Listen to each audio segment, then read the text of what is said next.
एक महिला भक्त वृंदावन से बिहारी जी लेकर अपने घर आई और तभी बाहर से गोलू घर के अंदर आया और माँ से पूछता है कि माँ, यह कौन है?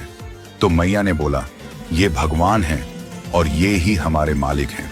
अब तो घर में जब भी कोई नई चीज बनती तो सबसे पहले बिहारी जी को भोग लगता। पहले यह सब चीजें गोलू को सबसे पहले मिलती थीं। इससे गोलू बहुत छिड़ने लगा और मन ही मन ठाकुर जी को कोसने लगा।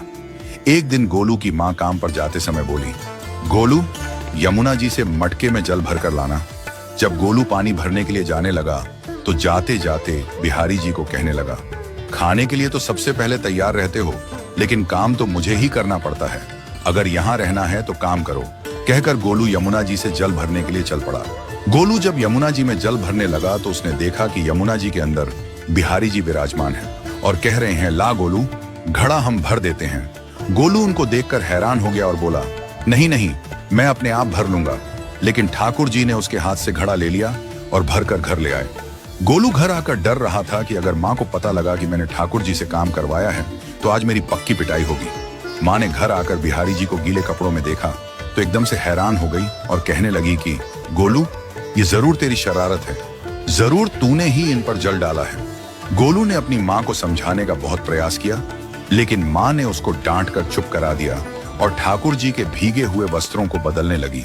अगले दिन जब माँ ने गोलू को अनाज पिसवाने का काम दिया तो बिहारी जी फिर अनाज का कनस्तर ले आए और माँ को ठाकुर जी के वस्त्रों के ऊपर सूखा आटा पड़ा मिला।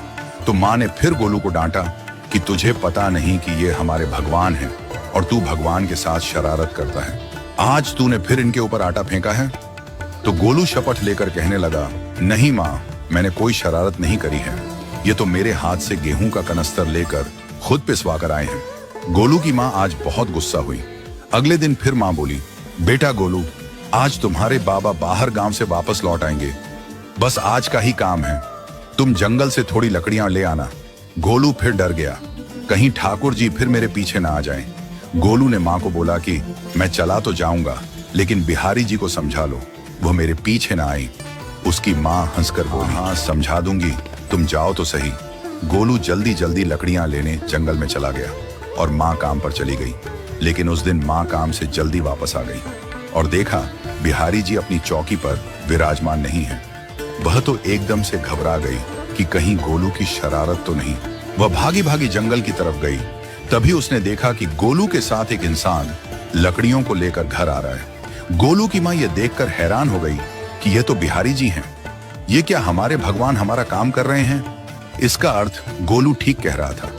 वह जल्दी जल्दी भागकर ठाकुर जी के पास गई और लकड़ियां उनके हाथ से लेते हुए उनके चरणों में गिरकर रोती हुई बोली, हे बिहारी जी, ये आप क्या कर रहे हो? मुंह गरीब का काम क्यों कर रहे हो? ठाकुर जी मुस्कुराते हुए बोले, तो तेरे बेटे पर बहुत प्यार आता है। सब लोग हमें भगवान समझते हैं, लेकिन एक तेरा बेटा ही था जो हमको अपना मानता था।